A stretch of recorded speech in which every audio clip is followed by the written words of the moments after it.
मुसहरी प्रखंड के भिकनपुर कोठी में है। पूर्ण विफलता का परिचायक है। नए शिक्षकों की तो बहाली हो रही है सर, अभी तो हम लोग पूर्ण सहयोग देते हैं।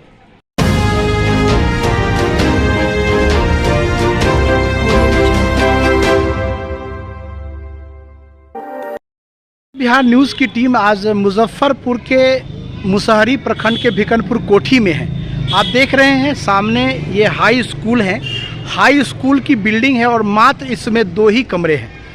आश्चर्य की बात है, सरकार के द्वारा आनन फानन में पंचायतों में हाई स्कूल चालू करने की जो योजना है वो कहीं ना कहीं जल्दीबाजी का शिकार हो गई है। हाई स्कूल है, मात्र 2 ही रूम है इसमें, कैसे पढ़ाई होगी, क्या व्यवस्था बनेगा, इस पे भी सरकार को सोचना चाहिए। एक तरफ सरकार बड़े बड़े वादे कर रही है, आदरणीय मुख्यमंत्री जी लगातार कह रहे हैं कि हमने पंचायतों में हाई स्कूल खोल दिया है, लेकिन जब स्कूल के भवन की जांच की जाती है, भवन को देखा जाता है तो पता चलता है कि मात्र 2 ही कमरे हैं।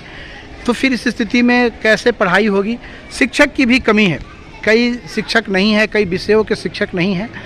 सरकार के द्वारा शिक्षा व्यवस्था पर लगातार जो प्रयास किए जा रहे हैं वो कहीं ना कहीं अधूरा है।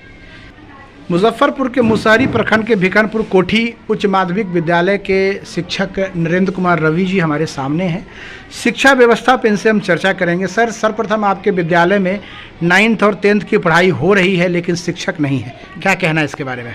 यह नीतीश सरकार की पूर्ण विफलता का परिचायक है कि शिक्षा व्यवस्था को कमज़ोर करने की जो सबसे महत्वपूर्ण कड़ी है कि भाई आपने विद्यालय तो बनवा दिया, इंफ्रास्ट्रक्चर तो डेवलप करवा दिया, लेकिन उसमें जो रिक्तियां हैं उसको आप भरने में इतना विलंब क्यों कर रहे हैं? नए शिक्षकों की तो बहाली हो रही है सर, अभी तो मैंने एक शब्द कहा ना, विलंब हो रहा है। जैसे एक सत्र निकल गया, अभी तक शिक्षक की बहाली नियुक्ति हो नहीं पाई है, जो कि हो जानी चाहिए थी अब तक। तो इससे शिक्षकों के अभाव में शिक्षा पर बुरा असर पड़ रहा है। आप किस वर्ग को पढ़ाते हैं सर?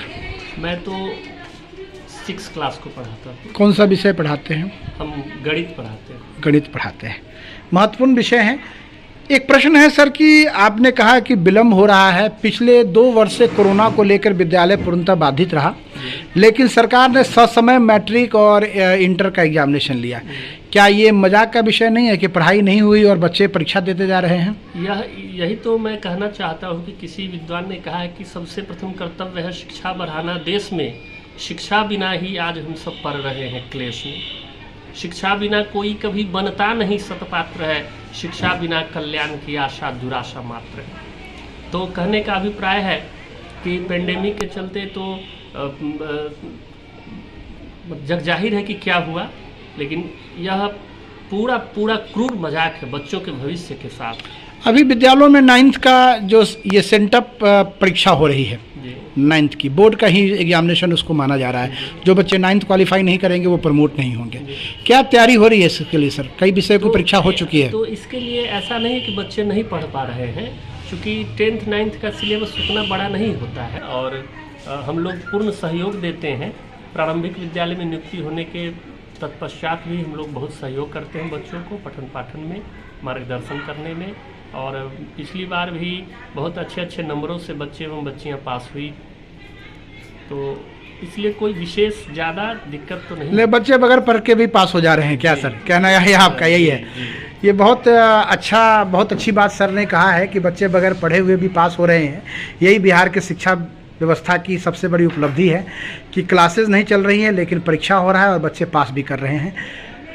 आगे क्या होगा, क्योंकि सर ने बहुत अच्छी बात कही है कि शिक्षा बिना कोई चीज़ उपलब्धि नहीं हो सकती है। अगर शिक्षा नहीं है तो क्लेश ही क्लेश बढ़ेगा। तो निश्चित तौर पे समाज में जो नैतिक पतन हो रहा है वो शिक्षा की गिरावट के कारण हो रहा है। अब बिहार सरकार क्या कदम उठाती है, नए शिक्षकों की बहाली भी हुई है। नए शिक्षक क्या बच्चों को शिक्षा दे पाएंगे ये तो भविष्य बताएगा, लेकिन वर्तमान में बिहार की जो शिक्षा व्यवस्था है वो कहीं ना कहीं हास्यास्पद स्थिति से गुजर रही है। मैं अमित विक्रम, नया बिहार न्यूज़, मुजफ्फरपुर।